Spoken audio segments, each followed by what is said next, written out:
1, 2, 3, 4.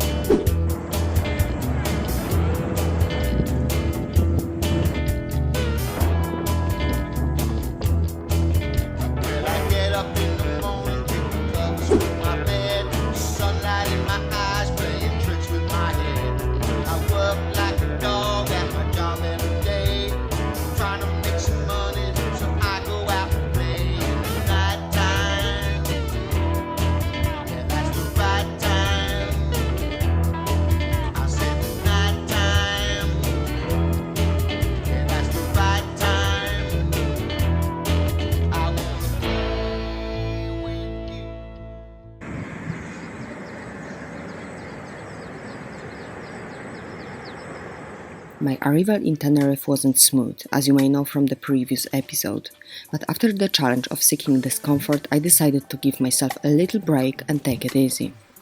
Although big cities are not my primary focus, I wanted to visit Santa Cruz because it has the biggest port on an island.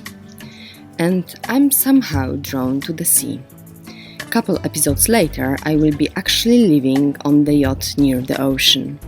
But in the meantime, I got lost in the capital of Tenerife and found myself in interesting spots.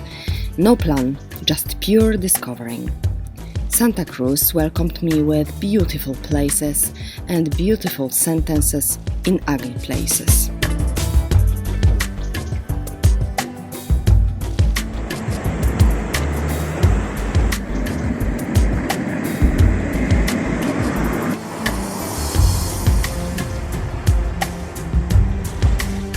I just wander around the city and I have found this hidden gem, the little church behind me. It's at Francisco Ortega Garcia Plaza, but that's actually not the most important thing. The most important is just over there.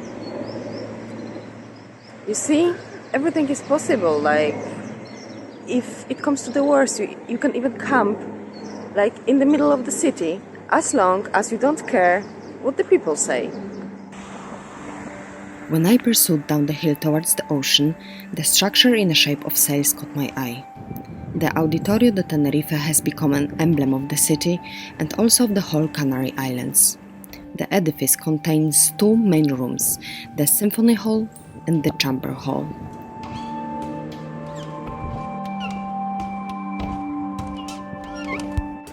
The auditorium, it's spectacular, magnificent, and the best thing about it is actually its localization. It's placed right at the ocean shore. Next to the building is actually quite interesting spot. There's plenty of stones with appearance of famous musicians. I can see Brian Jones, Amy Winehouse, Placido, Mozart, and wow, like all of the countries.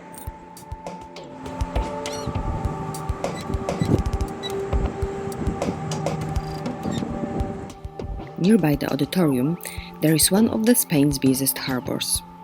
It plays a pivotal role in commercial and passenger traffic, as well as in being a major stopover for cruises en route from Europe to the Caribbean. Obviously, the harbor in Santa Cruz is quite robust. You have a really huge giant cruise ferries, which is the one there and the one just here. You've got also the transportation ships, which is Naviera Armas and Fred Olsen. Fred Olsen is more expensive but also quicker. They are good for island hopping.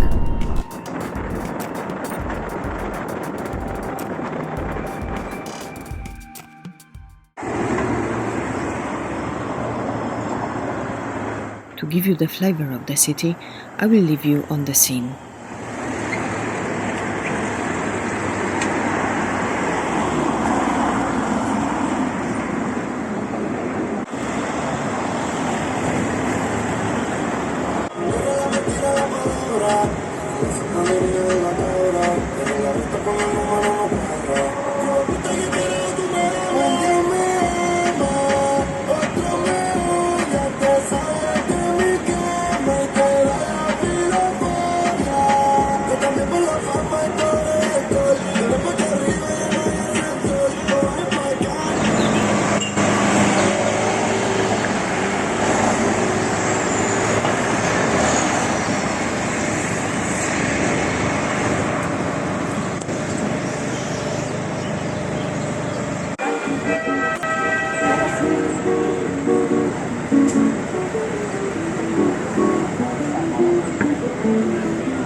have that fish in every place because here before, many years ago, many people live here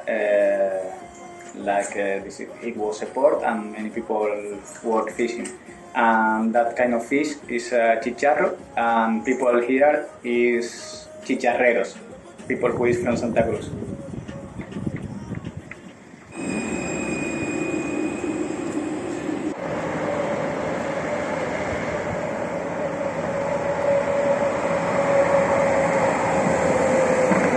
That's another face of Tenerife for you.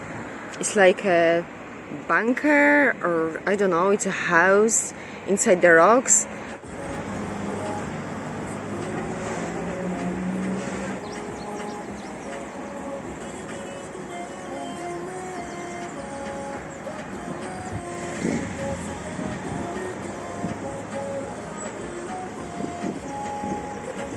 If you see such zones like the one behind me in South America, it means they are usually dangerous zones like favelas, barrios. You possibly wouldn't enter alone, just with a local, if at all.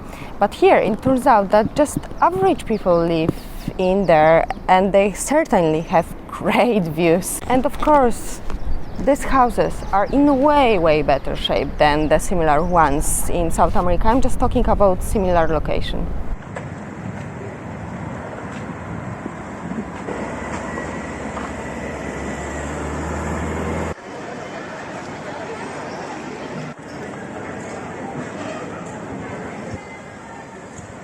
Oh yeah, I would forget. It's December now.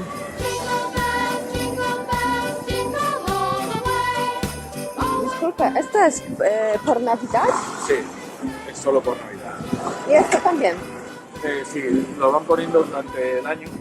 O sea, durante la Navidad ponen determinados sitios donde ponen luces especiales para Navidad.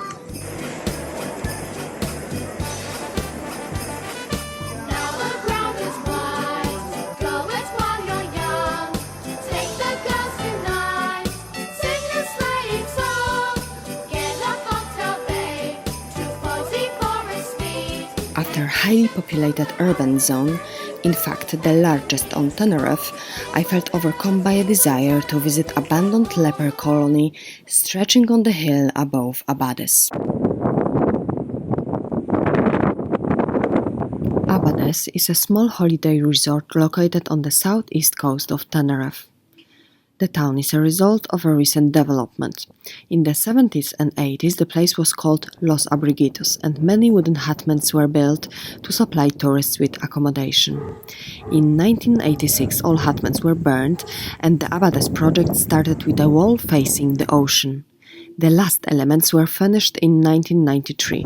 The roads were covered with asphalt, and the tennis court and small park were completed.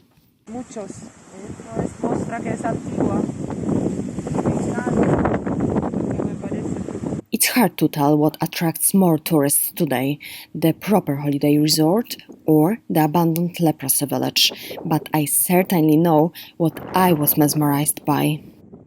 Abades is a summer house location.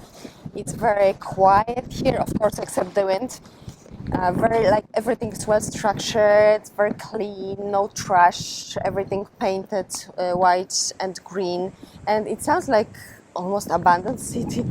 There's almost one here, look, but it's clearly not. But where I am actually taking you, it's the really abandoned leprosy village just over there.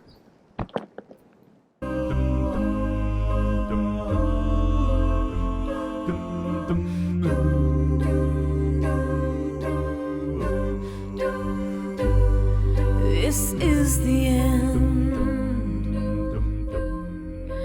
Hold your breath and count to 10.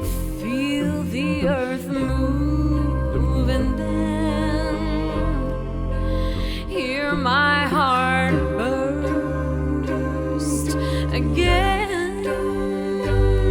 For this is the end. I've drowned and dreamt this moment, so overdue I owed them. Swept away and stolen. Let the sky fall.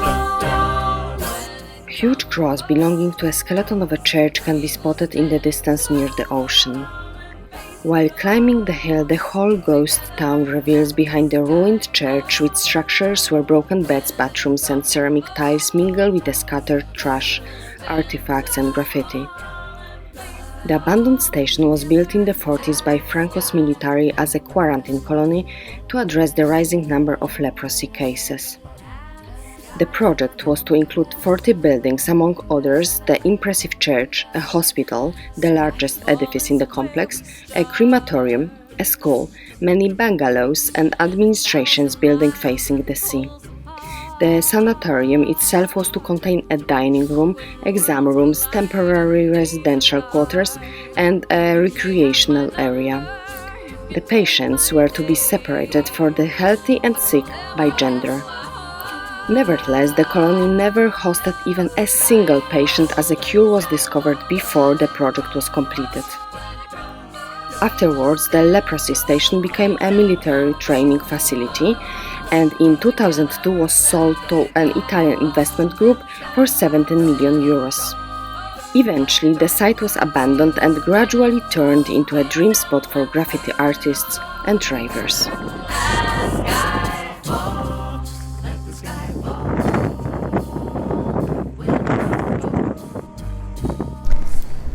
This fellow is kind of creepy, isn't he? Well, enough, it's enough. I gotta go. I'm in the middle of nowhere and I have no place to sleep for tonight. So I gotta be rushing somewhere to find something, but I hope you guys like this episode and you will walk with me for a little longer. Bye! Guys, bear with me for this one. That's not the end of the story. Actually, yesterday when I was wandering around the city looking for any accommodation, it turned out that there is none available. There is like a kind of a hotel here, but it was fully booked. And of course, summer houses are for longer rent. And I was like literally facing the night at the beach where here it's a strong cold wind during the night, so it wouldn't be pleasant at all. I would be probably struggling, but out of the blue, Sabrina turned out and she was like, okay, come to my apartment, you can stay here for free. And like, yeah, it was the best decision I could make. Well, I didn't have any other choice, right? But it turned out that Sabrina and her partner have like pretty incredible story to tell. So it's gonna be in the next episode. You are gonna check that out. This is the end. Hold your breath and count.